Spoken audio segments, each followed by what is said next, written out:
With snowbiking becoming such a hot topic in the sled industry, we thought what a better way to understand just where these new machines fit than comparing them to another very viable off-trail sled, the new 800 Switchback Assault with a 2.0 paddle. Yes, these two are very different, but the question that I get asked the most when somebody sees a snowbike for the first time is, without a doubt, are these going to take over snowmobiling? Seems strange as a sled has been a track and two skis for, well, forever. And while I don't think it's as simple as a yes or no answer, I do want to tell you what conclusion I've come to after my experience over the past 2 years with snowbikes. While they aren't polar opposites, they are quite a bit different. Sure, both of them have a track and you ride them on snow, but that's pretty much where the similarities end. Snowbikes are at their infancy, but they're gaining momentum and bringing new riders into the sport.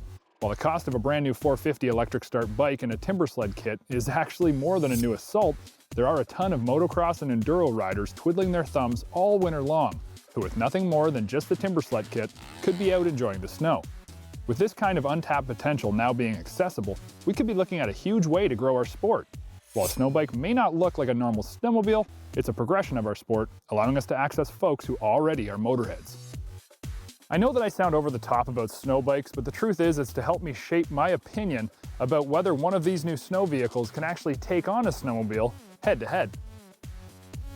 Snowbikes are not trail legal at this point, but I wouldn't want to rack on 100+ miles in a day on one anyways. That's just not what I see as being the calling. Likewise, the tight trees, vertical power lines, and narrow single track are places I just can't get without the potential for serious damage to an Assault. And this is where the snowbike shine. Truly an off-trail, off-the-map, often a place that you never thought possible to get to, is where these rigs are in their glory, and where you will easily take yourself should you find one in your garage. The beauty of a snowbike is its ability to traverse steep, deep, and technically challenging terrain with relative ease. I mean, it's not simple, but it does make it a lot easier to do, and you can go places and do things that you would never think possible as a beginner on a snowmobile.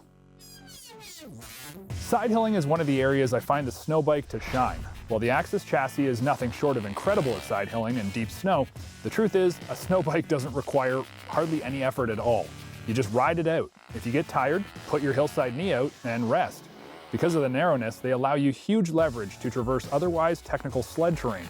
Now on the flip side, when the powder gets crazy deep and the pillows and hits are huge, I'll be honest, while I do like the snowbike, it's fun and all, there is nothing like hitting a big powder pillow with a long track sled and launching a huge air.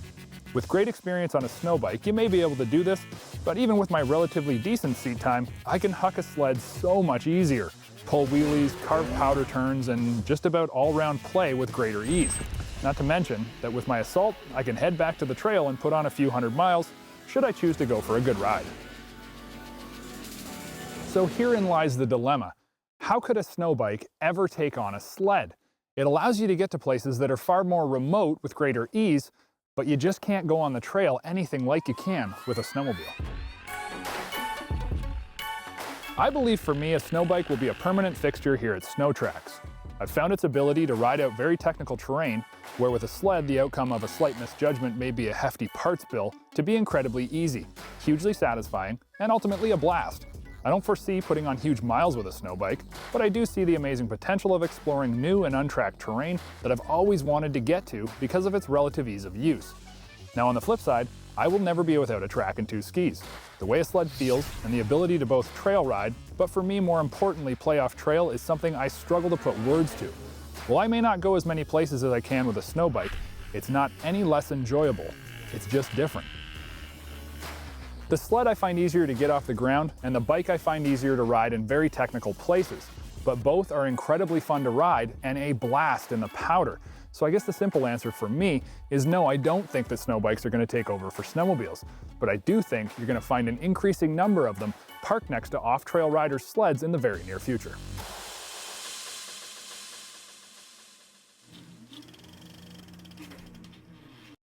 If you've enjoyed this video and would like to see more content from Snow Tracks TV, click the like button and subscribe to the Snow Tracks TV YouTube channel.